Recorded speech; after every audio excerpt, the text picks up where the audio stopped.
အားလုံးမင်္ဂလာပါကျွန်တော်ရဲ့နေဆိုင် tutorial နေပြီးတော့ပြန်လည်ကြိုဆိုလိုက်ပါတယ်အခုဒီ tutorial ကတော့ OBS နဲ့ဒီ snap camera ကိုဘယ်လိုမျိုးချိတ်ဆက်ပြီးတော့အသုံးပြုရမလဲဆိုတာကိုလုပ်ပြပေးမယ့် tutorial ပဲဖြစ်ပါတယ်ဟုတ်ကဲ့ snap camera ဆိုတာဘာလဲဆိုတာကိုအရင်ဆုံးရှင်းပြမှာဖြစ်ပါတယ် snap camera ကတော့ပုံမှန်ရိုး camera မျိုးမဟုတ်ဘဲနဲ့ကျွန်တော်တို့ကဒီကိုယ့်ရဲ့ camera မှာမှအခြားသောကျွန်တော် fit filter တွေထည့်သွင်းလို့ရတဲ့ camera ပဲဖြစ်ပါတယ်ဒီကင်မရာမှာကျွန်တော်တို့ဒီ filter တွေထည့်ပြီးတော့ OBS နဲ့တစ်ဖန်ပေါ့နော်ပြန်ပြီးတော့ချိတ်ဆက်မှာပဲဖြစ်ပါတယ်ကျွန်တော်တို့ live လွှင့်တဲ့အခါမျိုးတွေမှာဆိုရင်ပုံမှန်ရိုးပဲ live လွှင့်တာမျိုးမဟုတ်ဘဲနဲ့ကျွန်တော်တို့က emoji တွေထည့်ချင်တာမျိုးပဲဖြစ်ပေါ့နော်ဥပမာကိုယ့်ရဲ့မျက်နှာမှာပေါ့နော်အခြားသောကျွန်တော်တို့ကာတွန်းပုံတွေလားဒါမှမဟုတ်အခြားသော filter မျိုးတွေလားကိုယ့်ရဲ့ video အရာကိုပြောင်းသွားစေမယ့် filter မျိုးတွေလားနောက်တော့အခြားသော effect ထည့်တာမျိုးလားပေါ့နော်ကျွန်တော်တို့ကဒီ snap filter ကိုအသုံးပြုပြီးတော့လောက်တော့မှာပဲဖြစ်ပါတယ်ပေါ့နော်ပြီးတဲ့ခါမှာပေါ့နော်ကျွန်တော် live လွှင့်မယ်ပြီးတော့ OBS မှာဘယ်လိုမျိုးချိတ်ဆက်ရမလဲဆိုတာကိုလုပ်ပြပေးတော့မှာဖြစ်ပါတယ်ပထမဆုံးအနေနဲ့ပေါ့နော်ကျွန်တော်တို့ရဲ့ကွန်ပျူတာမှာဒီ snap camera ကိုအရင်ဆုံး install လုပ်အောင်ဖြစ်ပါတယ်ဒါဆိုရင်ကျွန်တော်တို့ snap camera ကို install အရင်ဆုံးလုပ်ကြအောင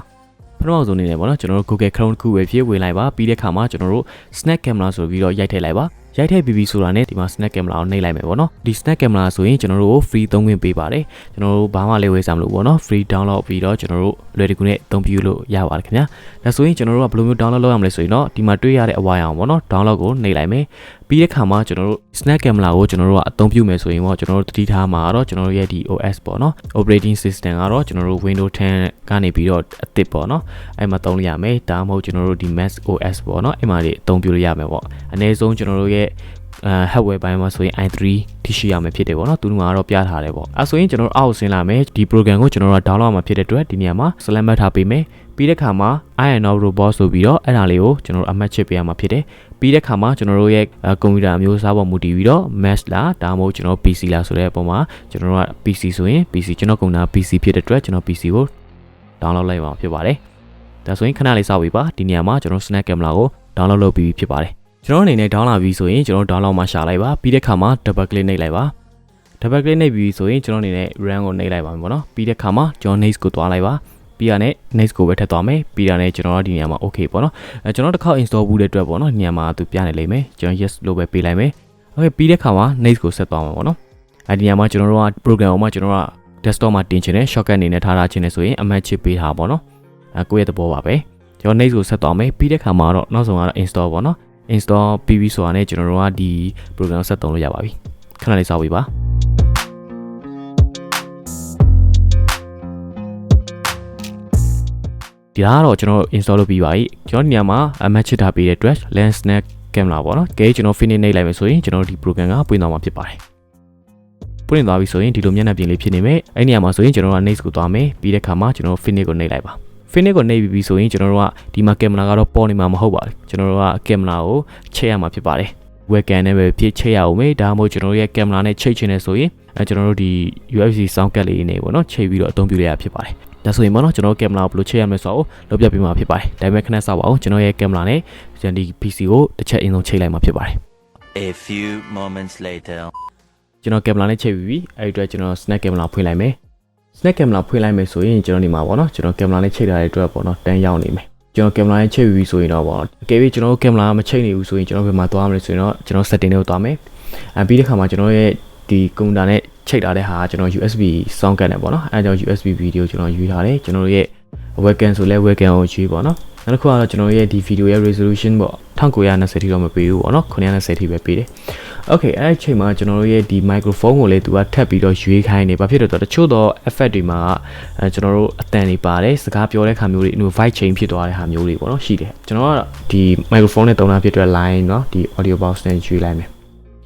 ်နောက်တစ်ခုကတော့ကျွန်တော်တို့ဒီနေရာမှာပြောင်းလဲရတယ်ပေါ့နော်တချို့တော့ရတယ်ကျွန်တော်တို့hold key တွေပါရှိတယ်ပေါ့နော်ပြီးတော့မှပဲကျွန်တော်ဆက်ပြမယ် okay ပြီးရတယ်ကျွန်တော်တို့ကဆင်ပြီးဆိုရင်လည်းကျွန်တော် back ကိုသွားမယ်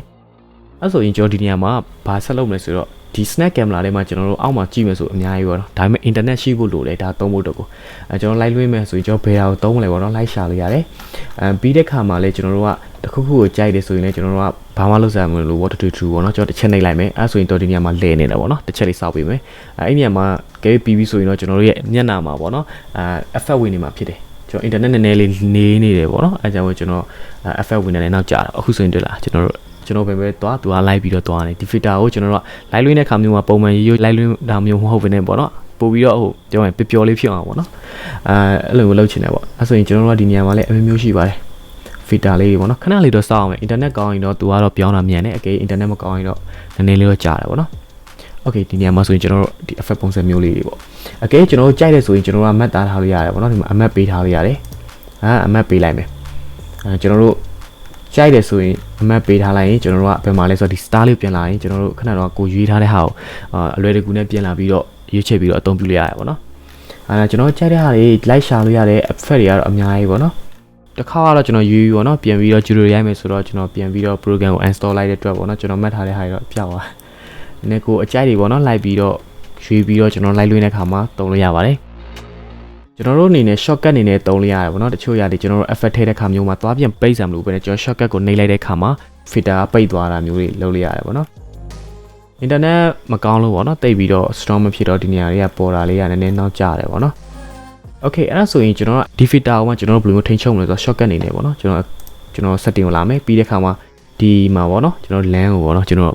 ပိတ်ဖွင့်အတွက်ကိုပါထည့်မလားကျွန်တော်ဒီမှာကျွန်တော်3ညထည့်လိုက်မယ်ပေါ့နော်အဲ့ဆိုရင်ပြီးရင် save ပြီးတဲ့ခါမှာတချို့တော့ဒီ filter တွေက effect ပါတယ်အဲ့အတွက်ကြောင့်ပေါ့နော်ကျွန်တော်တို့ကဘာထည့်မလဲဆိုတော့ကျွန်တော် set လေးထည့်လိုက်ပေါ့နော် set လေးကိုနှိပ်လိုက်မယ်ဆိုကျွန်တော်ကဘာလုပ်မလဲဆို effect ကိုအလုပ်လုပ်အောင်ပေါ့နော်အဲ့ဆိုရင်ကျွန်တော် back ကိုပြန်လာမယ်အဲ့ဆိုကျွန်တော်3ညကိုနှိပ်လိုက်တဲ့ခါမှာeffect ပွင့်လာတယ်ကဲ3ညထပ်နှိပ်မယ်ဆိုဒီ filter ကပြုတ်သွားတာပေါ့နော်အဲ့လိုမျိုးပုံစံမျိုးပေါ့shortcut အနေနဲ့ဆိုပို့ပြီးတော့လွယ်ကူစေတာပေါ့နော် okay ကျွန်တော်ရှာကြည့်ဦးမယ်ပေါ့နော်အကယ်၍ကျွန်တော်တို့ကဒီထဲမှာရှာလို့မတွေ့ဘူးကျွန်တော်နာမည်နဲ့ရိုက်ရှာလို့ရတယ်ပေါ့နော်ဒီနေရာမှာကျွန်တော်ရှာကြည့်မယ်ကျွန်တော် style လေးတွေပေါ့နော်အဲ့ဒါဆိုရင်သူထွက်လာလိမ့်မယ်အဲ့မှာခဏလေးစောင့်ကြည့်ကျွန်တော်ဒီမှာပေါ့နော်အဲ့ဒီပုံစံမျိုးလေးတွေမျက်နှာ okay ကျွန်တော်တခြားပေါ့နော်ရှာကြည့်ကြည့်မယ်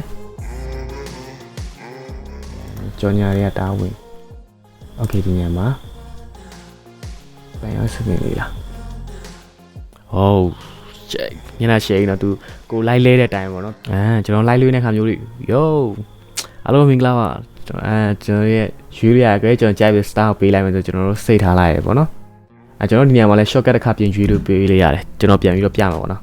okay ဒါဆိုရင်တော့သူရဲ့ effect လေးဝင်လာတာပေါ့နော်ကျွန်တော်မကြိုက်ဘူးဆိုရင်3ညအောင်နှိပ်လိုက်လဲပိတ်တယ်ဒီနေရာမှာပြန်ပြီးတော့နှိပ်လဲသူကပိတ်တယ်ပေါ့နော်ဒါကခဏကျွန်တော် shortcut လောက်ထားတဲ့အတွက်ပေါ့ကျွန်တော်ကြိုက်တဲ့ຢာတွေယူပြီးဆိုရင်တော့ကာတွန်းရုပ်လေးနေပေါ့နော်အဲဆိုရင်ကျွန်တော်ကဒီဒါကျွန်တော်က3ညပြန်နှိပ်လိုက်မယ်ဆိုရင်ဒီကာတွန်းကပိတ်အောင်မယ်ပေါ့နော်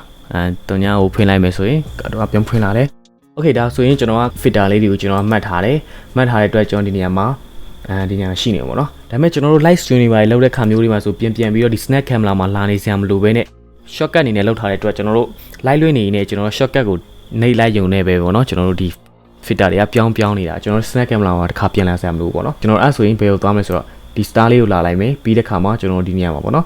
keyboard ပုံစံလေးနဲ့နေရာမှာ hotkey လေးပေါ့နော်အဲ့နေရာမှာကျွန်တော်ကအပေါ်ကတစ်ခုကိုကျွန်တော်တစ်ပေးမယ်နော်အောက်တစ်ခုကိုနှစ်ပေးမယ်အောက်တစ်ခုက3ပေးsorry 3ပေးမယ်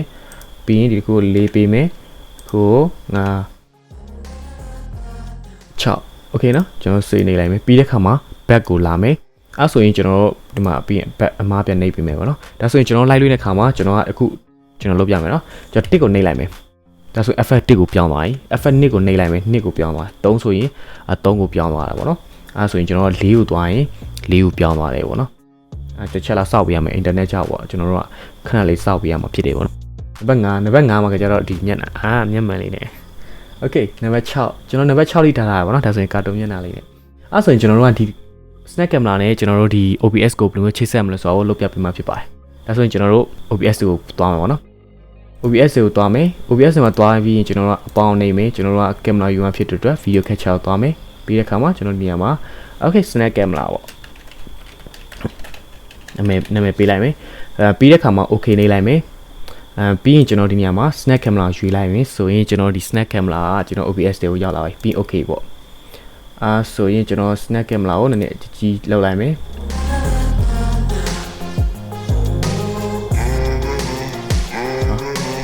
sorry snap camera ကိုကြီးလောက်လိုက်မယ်အဲဆိုရင်ဟိုးကျွန်တော်တို့နော်ဒါပေမဲ့ကျွန်တော်ဒီမျက်နှာအုပ်လို့တော့မရဘူးပေါ့နော်ကျွန်တော်မျက်နှာနောက်ပါအဲ့ဆိုကျွန်တော်ခဏမှတ်ထားတာကျွန်တော် hotkey ကိုလောက်ထားတာ1 2 3 4 5 6 0ပေါ့နော်ကျွန်တော်1ကိုပြန်သွားလိုက်မယ်ဒါဆိုရင်ကျွန်တော်ဒီပုံစံလေးဖြစ်သွားမယ်ပေါ့အထူးပြန်နှိပ်မယ်ဆိုရင်ကျွန်တော်ဒီပုံစံလေးဖြစ်နေမယ် okay 3ဆိုရင်နကမွေးနေ okay နံပါတ်4ဆိုရင် ကျွန်တော်တို့အပြောနေပါတော့ကျွန်တော် live လွှင့်တာမျိုးပဲဖြစ်သုံးချင်တယ်ဆိုရင်ကျွန်တော်တို့ဒီ snap camera နဲ့ OBS ကိုဒီလိုချိတ်ဆက်လို့ရတယ်အဓိကတော့ video capture မှာပေါ့နော်ကျွန်တော်တို့ကဒီ snap camera ကိုရွေးပြလိုက်ရုံပဲပြီးတော့ snap camera မှာကျွန်တော်တို့ကဒီကိုကြိုက်တဲ့ filter တွေကိုရွေးချယ်ထားပြီးမယ်ရွေးထည့်ထားပြီးတော့ကျွန်တော်တို့ကပြောမယ်ဆိုတော့ favorite ရွေးထားမှာဖြစ်တယ်ပြီးတဲ့ခါမှာကျွန်တော် hook key နဲ့သတ်မှတ်ထားပြီးတော့ကျွန်တော် OBS ထဲမှာတခါတည်းပဲဒီ keypad မှာပေါ့နော်ကျွန်တော်တို့ကကိုသတ်မှတ်ထားပြီးတဲ့ number နဲ့ဒီ filter နဲ့ကိုကျွန်တော်နှိပ်သွားအောင်ပဲပေါ့နော်ကိုမှတ်ပြီးရင်တော့အဆင်ပြေပါတယ်အဲဆိုရင် number နေနေဆိုရင် number 2သူကပြောင်းသွားတာပေါ့ number 3ကျွန်တော်တို့ဒီလိုမျိုးဖြစ်သွားတယ်ပေါ့နော်ဒါကတော့ကျွန်တော်တို့ OBS နဲ့ snap camera ကိုဘယ်လိုမျိုးချိတ်ဆက်လဲဆိုတာကိုလုပ်ပြပေးသွားတာဖြစ်ပါတယ်ဟုတ်ကဲ့အားလုံးပဲကျွန်တော်ဒီဗီဒီယိုလေးကိုကြည့်နေတတ်မယ်လို့မျှော်လင့်ပါတယ်နောက်ပြီးတော့ဒီ snap camera မှာမှကျွန်တော်ဒီ filter တွေကိုဘယ်လိုသုံးပြုပြီးတော့နောက်ကျွန်တော်တို့ shortcut နဲ့ဘယ်လိုမျိုး match သားရမလဲဆိုတာကိုလည်းလုပ်ပြပေးသွားတယ်ပြီးတဲ့အခါမှာ camera နဲ့ဘယ်လိုမျိုးချိန်ရမလဲဆိုတာကိုလည်းလုပ်ပြပေးသွားတာဖြစ်ပါတယ်ဟုတ်ကဲ့ဒီဗီဒီယိုလေးကိုကြည့်နေတတ်မယ်လို့မျှော်လင့်ပါတယ်နောက်ထပ် tutorial တွေကိုလည်းကျွန်တော်အနေနဲ့ဆက်လုပ်သွားမှာဖြစ်တဲ့အတွက်ပေါ့နော်ကျွန်တော်ရဲ့ channel ကို subscribe လုပ်သေးတဲ့သူတွေဆိုရင် subscribe လုပ်တော့ပေးဖို့တောင်းဆိုချင်ပါတယ်ကျေးဇူးတင်ပါတယ်နောက် tutorial မှာပြန်လည်ဆုံတွေ့ကြမယ်